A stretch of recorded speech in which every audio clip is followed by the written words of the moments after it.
Poder sentar, irmãos. Abra sua Bíblia em Atos dos Apóstolos. Atos dos Apóstolos, ainda no capítulo 1. E eu gostaria nessa noite de falar sobre a essência da igreja. Qual a essência da igreja de Deus? E é claro, a resposta você já sabe, é a pessoa de Jesus sendo vista pelo mundo na vida da igreja. As pessoas que não conhecem serão impactadas por essa essência. Agora, eu estou já dizendo a você qual é a essência da igreja, porque eu gostaria que você preparasse aí o seu coração, declarando sobre a sua vida que você precisa disso. Por quê? Porque tudo quanto Deus fará de acordo com a sua palavra. Ele não realiza algo segundo a minha vontade ou a sua. Portanto, a compreensão da palavra nos levará a buscar ao Senhor para que aquilo que sabemos que não existe ainda, seja no meu ou no seu coração, seja uma constante busca da nossa parte. Então, nessa noite, que o Senhor Deus enche o seu coração com a sua palavra. Enquanto eu ministro aqui a palavra, o Espírito de Deus se mova aí sobre a sua vida e gere em você a atitude, o entendimento. O texto de Atos, capítulo 1, eu quero reler aí os primeiros versículos, conforme temos ouvido, que diz assim: fiz o primeiro relato, ó Teófilo, acerca de tudo quanto Jesus começou não só a fazer, mas também a ensinar. Repita aí comigo. Acerca de tudo o que Jesus começou não só a fazer, repita, ouvindo a sua voz, não só a fazer, mas também a ensinar. Note aí, o relato de Lucas está baseado naquilo que Jesus fez e naquilo que Jesus ensinou. E ele usa o termo, tudo que Jesus começou, acerca de tudo o que Jesus começou, não só a fazer, mas também a ensinar. Então, a atitude não pode estar desconectada do ensino, e o ensino não pode estar desconectado da atitude. Aquilo que nós fazemos deve ser o que pregamos, e exatamente aí vem o confronto. E se não pregamos nada, pode acreditar, meu irmão, não há também nada. Eu vou repetir. Se não pregamos nada, é porque exatamente não há nada. Não há nada. E aí, é claro, antes que você fique escandalizado, né? Eu quero explicar. Não há nada palpável de Deus ao ponto de impulsionar você a ser uma testemunha a respeito da pessoa de Jesus. E aí eu explico na leitura da palavra. Vamos continuar. Verso 2. Até o dia em que foi levado ao céu, depois de ter dado mandamentos pelo Espírito Santo aos apóstolos que escolheram, aos quais também, depois de ter morrido, se apresentou vivo com muitas irrepreensíveis provas. Com muitas incontestáveis provas, sendo vistos por ele pelo período de 40 dias e falando a respeito do reino de Deus. Verso 4. E certa ocasião, estando comendo com eles, ordenou-lhes: não vos ausenteis de Jerusalém, mas esperai a promessa do Pai, o qual de mim ouvistes. Pois João batizou com água, mas vós sereis batizados com o Espírito Santo dentro de poucos dias. Aqueles que se haviam reunidos perguntaram-lhe: Senhor, restaurarás tu neste tempo o reino a Israel? E ele lhes disse: não vos importa saber os tempos ou as épocas que o Pai determinou pelo seu próprio poder. Verso 8. No entanto, recebereis poder ao descer sobre vós o Espírito Santo, e sereis minhas testemunhas, tanto em Jerusalém, como em toda a Judéia e Samaria, e até os confins da terra. Repita aí mais uma vez. No entanto, recebereis poder ao descer sobre vós o Espírito Santo, e sereis minhas testemunhas, tanto em Jerusalém, como em toda a Judéia e Samaria, e até os confins da terra. Meu Pai, tenha misericórdia de nós, nos abençoe, nos conduza em triunfo para sermos genuínos instrumentos nas Tuas mãos. Oramos assim, Pai, no nome de Jesus. Amém. O que está escrito aí no verso 4, versículos 7 e 8, é um pouco do que Jesus disse aos discípulos no contato com ele por espaço de 40 dias, após a ressurreição, após sua morte e ressurreição. O versículo 3 diz, aos quais depois de ter morrido apresentou-se vivo, com muitas incontestáveis provas, sendo visto por ele por intermédio de 40 dias, e aí o finalzinho, falando a respeito do reino de Deus. O que é o reino de Deus? É o reino que está manifesto no coração dos homens. Deus é rei sobre essa pessoa. E sendo rei sobre esta pessoa compreende que do rei emana todo o poder. É ele que é dono de tudo. Tudo que existe, tudo que a pessoa possui é do rei. Aliás, esse princípio, se você estudar sobre monarquia, as monarquias existentes, você vai entender um pouco sobre isso.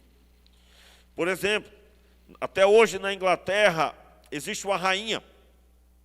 E lá, aqueles que são donos da terra, eles são, na verdade, alguém que tem o direito de ter aquela terra, mas a propriedade é do reino. E nessa intenção, nesse entendimento, nós aprendemos muito, porque o entendimento de reino é que existe um proprietário, existe um dono, existe um senhor, e ele é senhor sobre as nossas vidas e sobre tudo que possuímos. Ele ordena sobre todas as coisas. Só aí você percebe que as palavras de Jesus precisavam agora modificar a visão que cada um tinha a respeito de suas próprias vidas, a respeito de seus bens e como lidar com eles. Entenda, uma pessoa, para entender o reino, precisa aceitar o Senhor como sendo dono de tudo, o dono de todas as coisas. Quero lembrar você que quando você nasceu, o mundo já existia. Quando você veio à existência, e aí, no meu entendimento, Deus não há uma palavra da Bíblia que está fora de lugar, irmãos, que está lá sem alguém dizer, como se alguém dissesse assim, eu não entendi por que esse texto está aqui dessa forma. Por exemplo, na criação você vê Deus criando todas as coisas e Ele faz questão de dizer que Ele criou os rios, mas também criou o ouro. E Ele cita o ouro, maravilhoso ouro, na criação, como que uma marquinha de Deus dizendo, toda a riqueza que no futuro o homem vai almejar, fui eu que criei, fui eu que instituí, fui eu que realizei. Sou eu quando crio a terra, os diamantes que são encontrados, meus amados, que segundo o estudo deles são feitos com milhões de anos, e sob uma temperatura extrema, eles foram construídos no decorrer de muitos e muitos milhares de anos. Tudo isso foi construído quando Deus criou os céus e a terra. Portanto, isso deve gerar humildade na nossa vida, porque quando nós nascemos, tudo isso já existia. E não tem sentido algum alguém se apegar a estas coisas que ele mesmo não fez, que ele mesmo não construiu. Entenda, o texto bíblico declara que o Senhor, ele por espaço de 40 dias, Ele vai falar com os discípulos sobre o reino. Ele, por espaço de 40 dias, ele vai falar a respeito do reino de Deus. Por que que ele vai falar? E aí vem o entendimento, muito princípio de Deus, assim, é uma base para você, persiga isso na sua vida. Não existe transformação instantânea. Não existe mudança de entendimento instantâneo. Ainda que você tenha uma experiência marcante, em um determinado momento aquilo mudou um item. Pastor, eu estava orando e Deus ministrou meu coração sobre tal assunto. Muito bem, meu irmão, foi sobre tal assunto, mas existem centenas de outros. Não existe transformação instantânea. Eu estou logo dizendo isso porque muitas frustrações no meio das igrejas é porque a Bíblia parece prometer transformação instantânea. Isso não é o que a Bíblia ensina, basta estudar. Não é. Nos trechos que pessoas foram impactadas sobre um tema, sobre um assunto. No entanto, a complexidade do ser humano é enorme. Enorme. Por exemplo, você vê em Atos capítulo 9, Paulo se convertendo. E o texto de Atos, sem se preocupar, é claro, em narrar diretamente sobre a vida de Paulo especificamente, porque o propósito de Atos não era falar de Paulo, mas dos atos da igreja, os atos dos apóstolos, os atos dos discípulos. Ela cita Paulo se convertendo e logo em seguida já indo estar com a igreja e já dando testemunho. Mas quando você lê o texto de Gálatas capítulo 1, pode anotar aí e leia depois. Quando você lê Gálatas capítulo 1, Paulo explica o que aconteceu após sua conversão. Ele se retira após a conversão, após ser curado, após ser cheio do Espírito Santo. Ele se retira para a Arábia e fica lá por espaço de 3 anos. E ele mesmo explica que ele se retirou porque ele precisava agora se reformular no seu entendimento da Escritura. Estava tudo errado e ele achava que estava tudo certo com o que ele acreditava. Ele acreditava que Jesus era impostor, que os seus discípulos eram impostores, que a fé genuína não era segundo o que eles pregavam. No entanto, Jesus aparece a ele e diz: Saulo, Saulo, por que me persegues? A experiência foi tão grande que ele diz: quem é, Senhor? Ele não sabia nem quem era, mas ele sabia que era Senhor. Por quê? Você vai ler o texto de Atos 9. E a Bíblia diz que deu um clarão sobre ele, era meio-dia. Meu irmão, sol quente de uma área que tem costume de sol ardente. E aí dá um clarão mais forte do que o sol do meio-dia. Muito bom, meu Deus. E aí então Paulo, ainda ali Saulo, né? Ele diz: quem é, Senhor? E aí ele que está acostumado a dizer o que os outros iam fazer, ouve de Jesus assim: olha, você vai para tal lugar, eu sou Jesus a quem tu persegues. E você vai para um lugar assim e lá vão te dizer o que você deve fazer. Ele agora ia seguir orientações. E a Bíblia diz que ele é cheio do Espírito Santo. Mas em seguida ele vai para a Arábia e passa por espaço de 3 anos e um pouquinho lá. E ali o texto de Gálatas 1 deixa claro que ele vai reformular o entendimento que ele tinha. Ele precisava estudar de novo. E aí depois, no próprio texto, ele desce novamente para Jerusalém e ele vai estar com os discípulos. Atos dos Apóstolos conta direto. Ele se converteu e depois foi ter com os discípulos. Mas houve um intervalo. Eu estou citando isso para dizer que não existe transformação instantânea. Que transformação é essa? Grande problema é que nós queremos assim: transformação. Eu aceitei Jesus e agora de desempregado eu sou empregado. E agora alguém que tinha dívidas, agora tem um dinheiro. Transformação. Você sabe que é assim, em muitos lugares é esse o entendimento. A família destruída, de repente, agora está toda restaurada. Não funciona assim. Um dia nós estávamos orando na casa de uma senhora, um grupo de pessoas, numa congregação que eu dirigia, e o marido tinha ido embora, e ali reuníamos pelo menos 5, 6, 7, 10 pessoas, todos os dias, durante 7 dias, estávamos ali orando, 1 hora de oração. E ela me perguntou: irmão Renato, quando que meu marido vai voltar? Aí eu digo: minha irmã, eu não sei. Nós estamos orando e assim Deus fará conforme Ele quer. Ela disse: mas eu gostaria tanto de saber quando. Aí eu perguntei: quanto tempo a senhora demorou para aceitar Jesus? Aí ela disse: olha, foi muito tempo, e inclusive eu não gostava de crente, eu tinha raiva. E então eu entendi a fé, eu entendi o que a vontade de Deus, eu aceitei Jesus. Mas quanto tempo? Aí ela citou lá a quantidade de anos.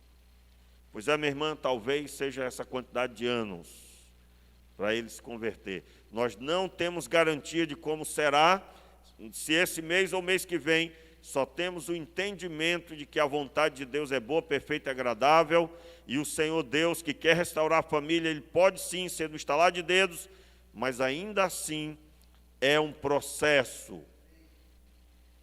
E aí, meus irmãos,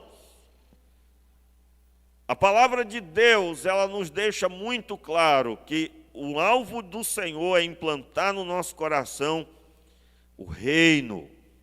E o reino significa você estar pleno na fé de quem é o dono de tudo.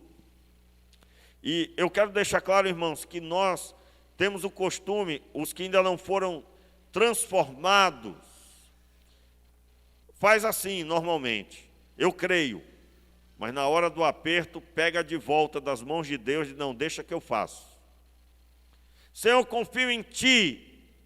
Aí na hora do aperto, é como se dissesse: não confio mais, deixa que eu resolvo do meu jeito. Deixa que eu resolvo.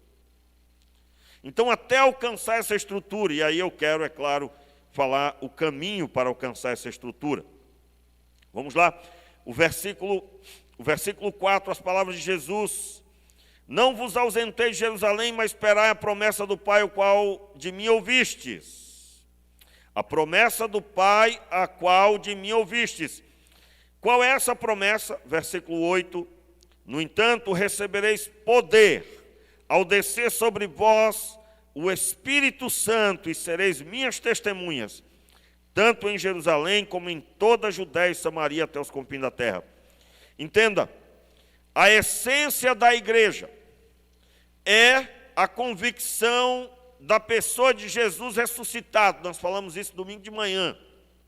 A essência da igreja, o primeiro pilar que vai levar você aos 3 pilares da fé, que é a comunhão, que é o crer em Jesus genuinamente, a comunhão e a oração.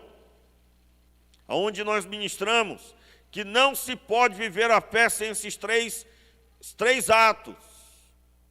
O texto bíblico vai dizer que os discípulos precisavam do poder de Deus para serem testemunhas. O que é uma testemunha? É alguém que viu, é alguém que presenciou. Pastor, eu não vi a crucificação. Meu irmão, todo aquele que é impactado pelo poder de Deus, pelo poder do Espírito, ele viu pela fé. E a fé transforma o que aconteceu em realidade latente. Meus irmãos, o que leva uma pessoa a pregar com tanta ousadia? O poder de Deus manifesto na vida dessa pessoa. E eu quero deixar claro para você, nós estamos batendo aqui mais uma vez dessa tecla. Não existe cristianismo sem convicção de fé, e a convicção de fé vem pela manifestação do poder de Deus.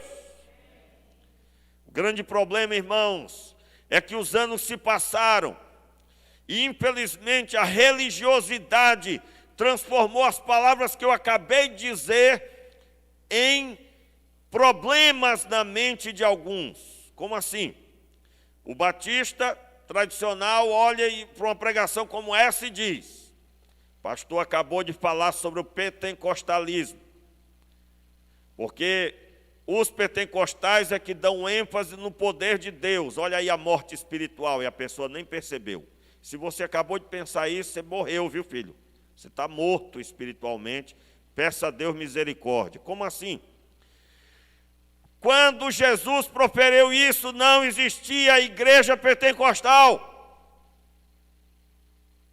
E nem existia a igreja tradicional. Portanto, você não percebeu que as trevas transformaram em placa denominacional as verdades de Jesus, e as pessoas repudiam as verdades do Senhor, porque repudiam placa denominacional. Esqueça as placas denominacionais. Aliás, para ser um crente genuíno, não pode ter amor à denominação mais do que ao Senhor. Senão, esta igreja será mais uma localidade de pessoas religiosas. E é por isso que você encontra pessoas que não falam com outros. Porque é daquela igreja ou dessa igreja. Religioso, fariseu. Foi assim que mataram Jesus.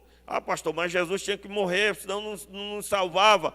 Eu quero lembrar você que foi os nossos pecados que levaram Jesus à cruz. Mas os nossos pecados manifestos no sinédrio, manifestos através da religiosidade. Meu irmão, se você vive magoado com alguém ou com alguma denominação, com alguma coisa que envolve movimento religioso, você ainda não entendeu que Jesus, quando ministrou isso, que nós acabamos de ler essa palavra, ele não ministrou pensando em instituições que vieram depois. Eu quero deixar claro que nós não estamos desprezando as denominações. É impossível estar fora de uma denominação, porque nós vivemos em sociedade e precisamos caminhar como sociedade, e o povo lá fora, quando passa na frente, e nós temos uma prefeitura, temos uma documentação, tem toda uma linguagem humana. Ninguém pode viver sem isso. Um dia uma pessoa estava brava, chateada com denominação, aí a pessoa deu um conselho para ele: não, meu irmão, não sai da denominação, não faça isso não. Não, vou fazer, vou acontecer. Aí encontrou com ele um tempo depois, aí perguntou: e agora como é que está? Não, abri uma nova denominação. Ou seja, aquilo que ele repudiou, criou, né? E aí você entende porque tem tanta hoje em dia, meu irmão, de tudo quanto é nome. Aliás, uma vez eu ouvi sobre nomes de igreja, nomes esquisitíssimos, coisas sem sentido, e coisas até que alguém diz assim: rapaz, só pode ser piada, de nomes esquisitos. E é claro, eu não quero nem listar nenhum aqui, porque não é o nosso objetivo, mas eu quero deixar claro que o que Jesus está dizendo é que sem o poder de Deus ninguém pode ser testemunha. Como assim? E eu me recordo, meus irmãos, eu tinha cerca de 3 meses na fé. Eu não tinha ainda convicção da fé, mas eu saí para evangelizar. E tinha um homem vendendo num carrinho de picolé, vendendo picolé ali. E aí eu abordei ele, aliás, eu estava acompanhando um rapaz antigo na fé, e nós estávamos abordando aquele homem com um folheto e falando de Jesus. O rapaz que estava comigo teve que sair rapidamente, e eu fiquei sozinho, e o homem finalmente me fez a pergunta: me fale quem é Jesus. E ele falou brabo, porque ele não estava gostando de ouvir pregação. Não estava gostando. Irmãos, eu me tremi todinho, não soube responder. Eu pedi licença a ele e fui atrás do rapaz para que ele voltasse, porque eu não sabia responder. Eu gosto de falar isso, porque hoje a pessoa me vê aqui pregando com ousadia, com autoridade, porque eu sinto o poder de Deus na minha vida. A palavra de Deus para mim é a verdade, e não é uma parte que é a verdade, não, é toda a Bíblia é a verdade.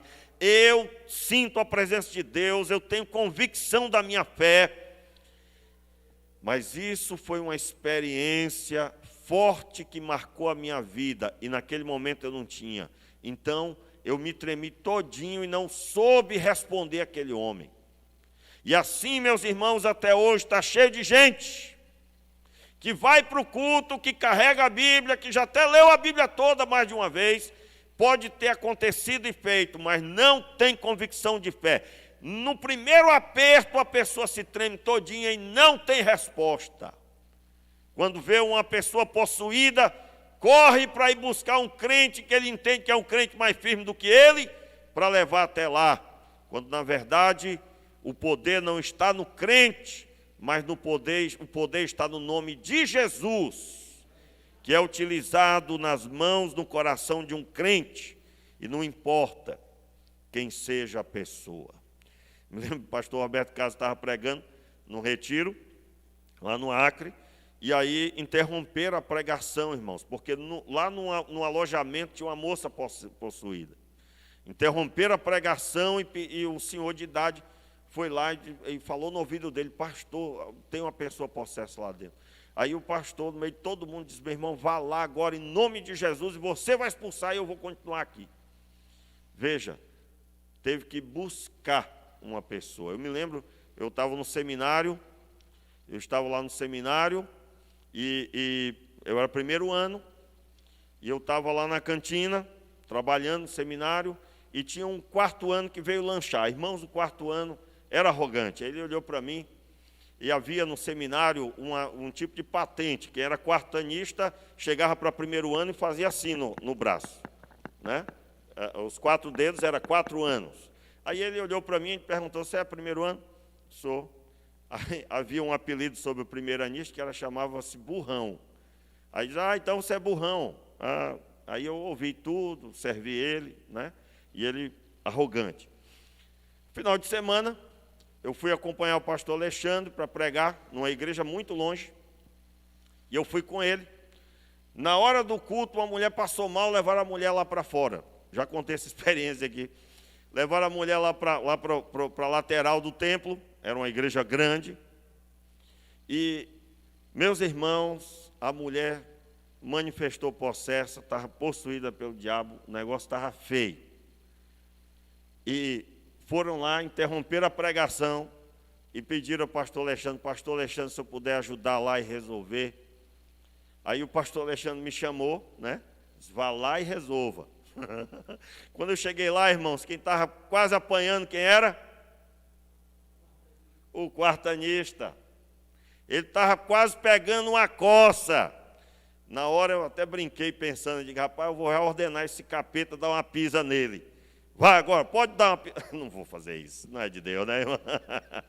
Mas é brincadeira, não podia perder a piada. Mas, irmãos, o homem estava murchinho.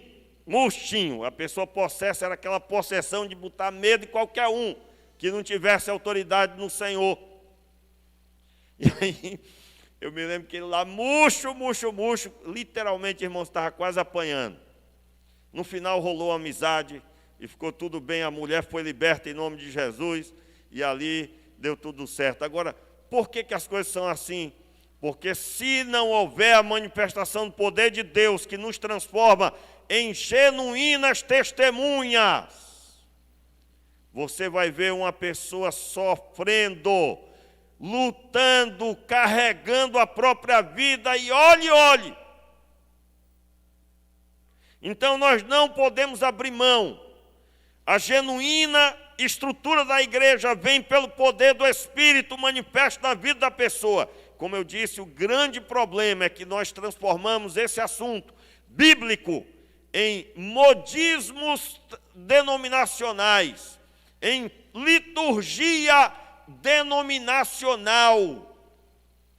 Não, isso aí é um assunto da tal igreja, isso daí é um assunto de tal... Não, sim, aí é conosco. Acabe com isso, rasgue isso no seu coração. Porque a palavra de Deus, ela deve reinar nos nossos corações. Então, quando nós nos enchemos de nós mesmos, só vai dar problema. Eu quero repetir as palavras.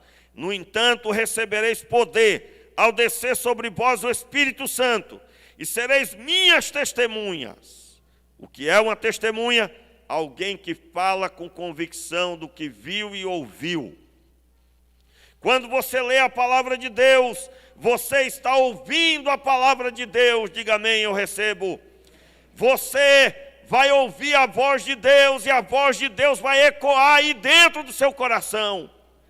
E você vai falar com ousadia: Jesus Cristo está vivo. Por quê? Porque dentro de você o Espírito de Deus está se movendo e testificando que você é filho de Deus e que o Deus dos céus ressuscitou Jesus ao terceiro dia. E Ele está vivo. É essa convicção que nós precisamos e ela só pode ser concedida por meio do Espírito Santo. Você pode ser primeiro ano de seminário, quarto ano, pode ter 20 anos de ministério, você pode ser quem quer que seja. Você precisa aprender a respeito do reino e se submeter para receber o poder de Deus. O poder de Deus não é dado para quem quer ter um símbolo de autoridade. Irmãos, infelizmente, como isso está confundindo as pessoas. Eu estou aqui jejuando porque eu quero ser cheio do poder de Deus. Aí, na mente da pessoa, ela quer orar pelos enfermos e ela quer ver eles curados. Mas lá no fundo, Deus sabe que ela quer aparecer como o bambambam, como uma pessoa fulana de tal. Vai que fulano ora e Deus ouve a oração dele. Meu irmão, Deus é que sabe a nossa vida. Se o seu intento de ser usado por Deus é para você ficar se aparecendo, como diz o português popular, é ficar sendo visto pelos homens, você terá as mãos vazias. E muitas vezes Deus até dá uma beirinha e lá na frente a pessoa se esborracha. Por que essas coisas acontecem? Porque Deus não divide a honra dele com o homem. Portanto, o princípio maior do seu crescimento espiritual é adorar a Deus, é Deus ser glorificado, almas serem salvas porque Ele é Senhor e você deseja ver a glória do Pai. Agora, entenda bem o que nós estamos ministrando. Abra aí a sua Bíblia agora em Atos dos Apóstolos. Capítulo 2, você encontra aí a descida do Espírito Santo. Aproximando-se o dia de Pentecostes, estavam todos reunidos no mesmo lugar. De repente veio do céu um som como um vento muito forte e encheu a casa onde estavam assentados. E aí segue o texto dizendo da grande manifestação do poder do Senhor. Mais à frente, a partir do verso 37, vem as primeiras conversões após a manifestação de poder. Pedro prega a palavra do verso 14 do capítulo 2 até o verso 36. Então, a partir do verso 37, vem as primeiras conversões.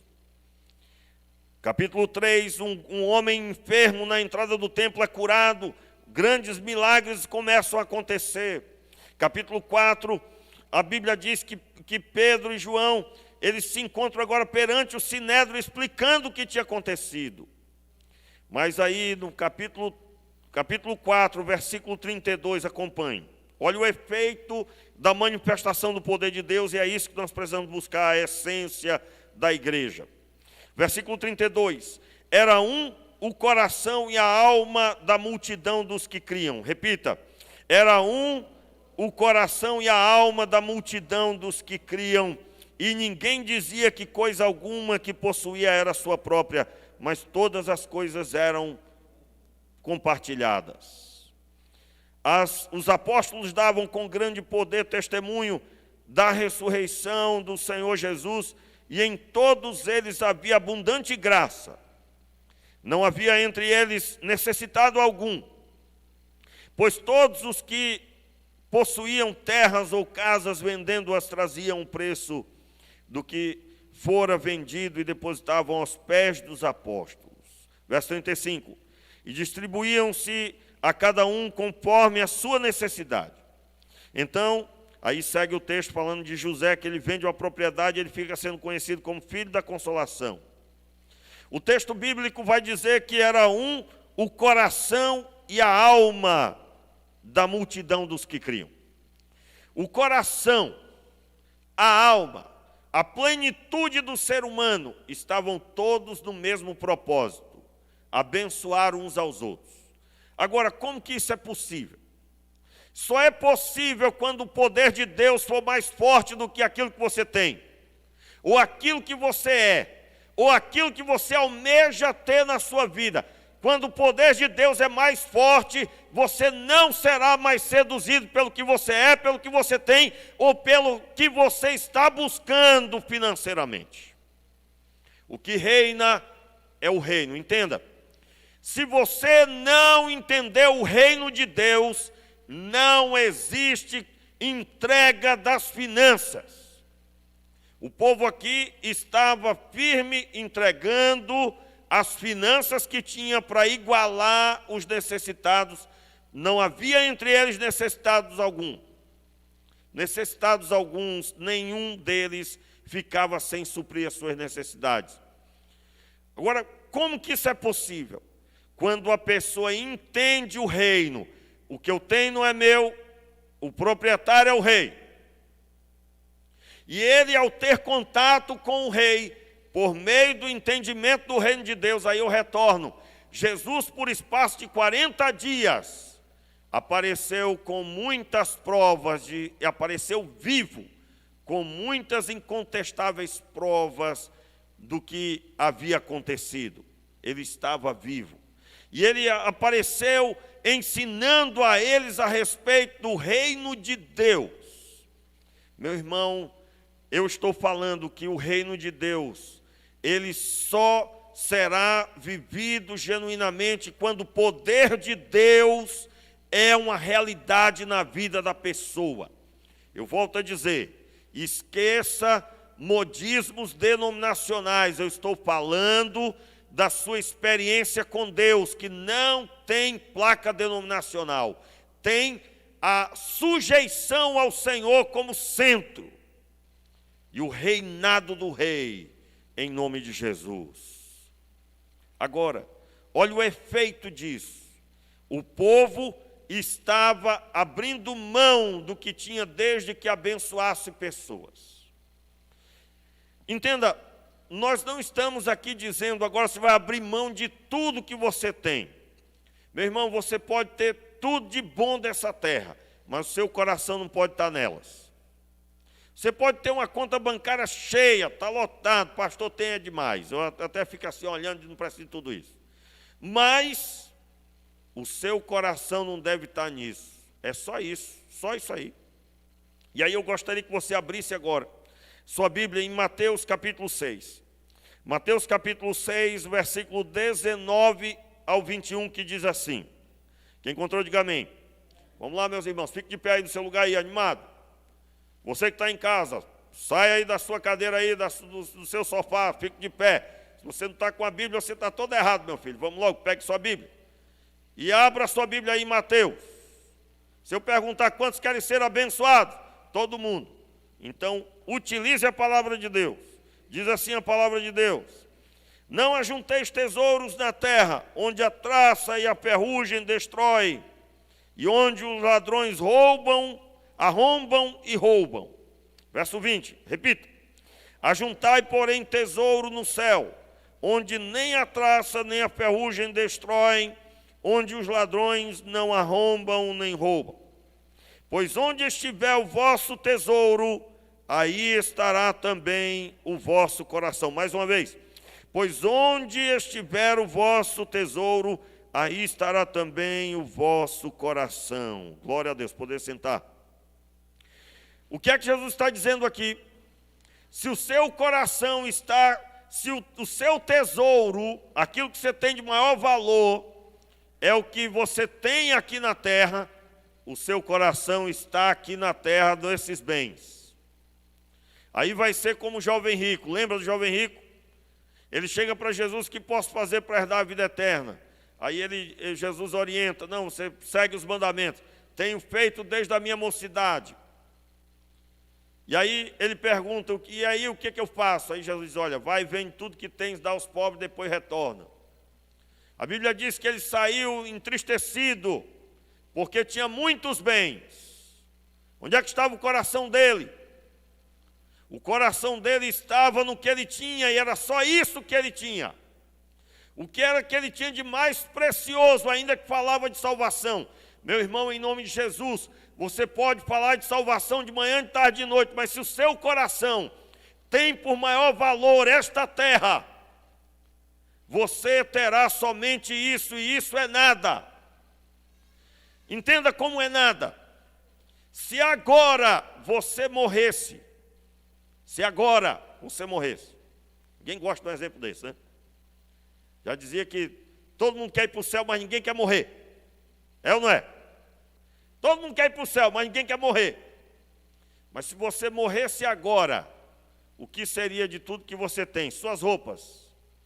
O que seria delas? A roupa mais bonita que você tem, alguém diria, feia. Não quero. Por quê? Porque aquilo que você dá valor e aquilo que você gosta, não é o que o outro gosta. Todos os seus planos parariam aí. E se alguém olhasse seus planos, talvez dissesse, ô, coitado, está tudo errado, não farei nada disso. O dinheiro que você tem na conta, se a sua mulher... Irmãos, tem gente que a mulher não tem o número da conta bancária, a mulher não sabe o número da conta, nem a senha do cartão.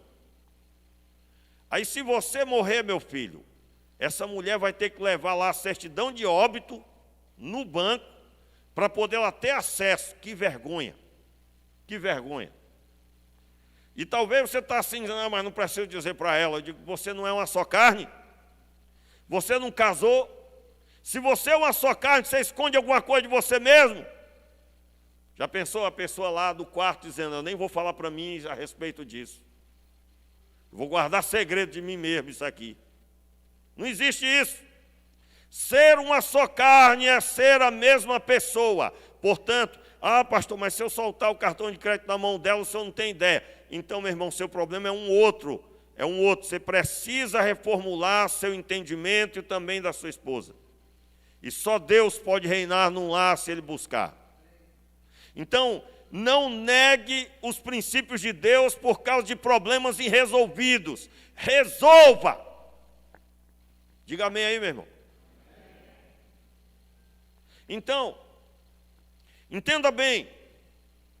Nós precisamos compreender que se eu tenho por mais valor a vida que eu não tenho nada. Não tenho nada. Todas as coisas que você tem só tem valor para você, no sentido de que ninguém aproveitará o que você tem do jeito que você aproveita. Se você morre agora, não leva nada, não trouxe nada e não levará nada.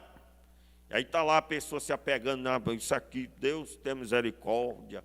Meu irmão, vai, e se você disser assim, quando eu morrer eu quero que me vista com tal roupa, né? Talvez a roupa do time, né? Aí no dia lá, alguém esqueceu de trazer. O que vai acontecer? Vai vestir a roupa do time? Vai nada. E olha, meu irmão, já vi de tudo, viu? Pastor está sempre por perto de velório, né? Você pode dizer assim, eu não vou no velório lá não, mas o pastor não pode. Então já vi de tudo. Já vi de tudo. Teve uma experiência que aconteceu lá no Rio, meu irmão, que a pessoa era cheinha, um pouco mais cheinha do que o comum. E aí contrataram lá um caixão especial, que era bem mais cheinha do que você imagina. E aí foram, não conseguiram colocar a vestimenta por uma série de fatores. E aí foram, quando estavam carregando o caixão, irmãos, o fundo abriu, o corpo apareceu e a visão foi difícil. Gerou processo, foi processada a empresa, a família ganhou, mas a vergonha nunca mais saiu da mente. Você já imaginou? Era uma senhora, mãe de muitos filhos, e ali ficou exposto que as pessoas não vestiram aquela senhora. Era tudo enganação, estava uma roupa aparecendo, mas não era. Então, a pessoa morreu, acabou. Não tem mais domínio. Não tem mais domínio. Mas aí fica a pessoa, não, mas comigo é diferente. Lá em casa, já falei. Oh, coitadinho. Sabe de nada, viu? Eu quero deixar claro aqui para você, meu irmão. A visão de Deus é que o que eu tenho de mais precioso é o céu. O que eu tenho de mais precioso é o reino de Deus, é a pessoa de Jesus, é a pessoa de Deus. E aí, meu irmão, essa riqueza ninguém pode tocar, será sua, e mesmo depois da morte você vai desfrutar dela. O Senhor te receberá com vestes brancas para te dar. O Senhor te receberá com galardão. O que é galardão? Riqueza. Por quê? Porque aqueles que tiveram por tesouro genuíno as coisas de Deus, receberão na glória. Portanto, ainda que você está dizendo amém, acredito, e você está dizendo aí, ah, sim, pastor, eu creio. Meu irmão, essa informação que está na sua mente só será a realidade do que eu estou pregando quando o poder de Deus se manifestar aí na sua vida.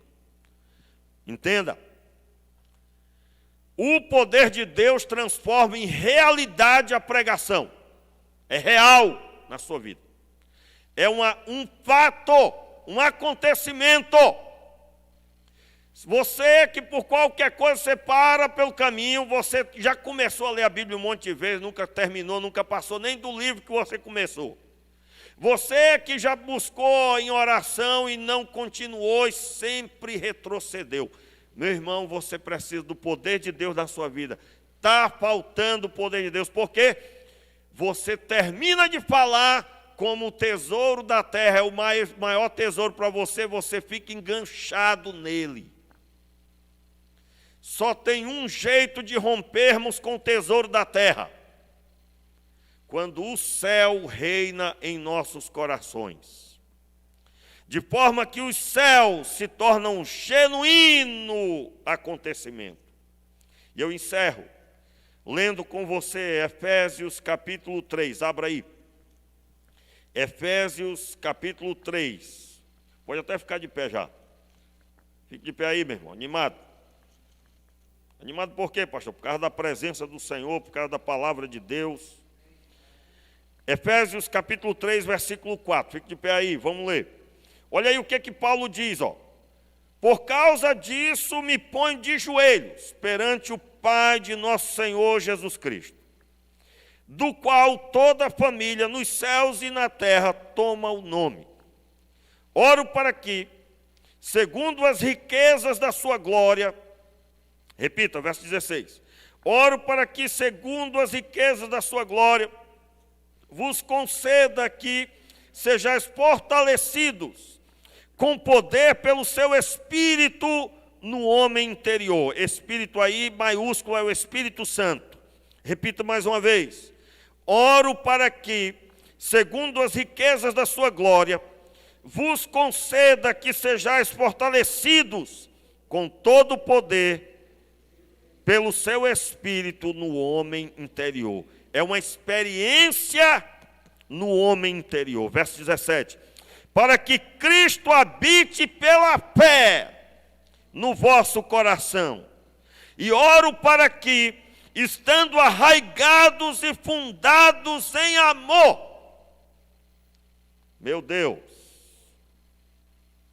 Mais uma vez, verso 17. Para que Cristo habite pela fé no vosso coração. E oro para que, estando arraigados e fundados em amor, possais perfeitamente compreender com todos os santos qual seja a largura e o comprimento e a altura e a profundidade, e conhecer o amor de Cristo, que excede todo entendimento, para que sejais cheios de toda a plenitude de Deus. Meu irmão, você precisa desse tesouro. Esse tesouro só se consegue se sujeitando ao Rei. O Senhor Deus quer encher você da plenitude de Deus.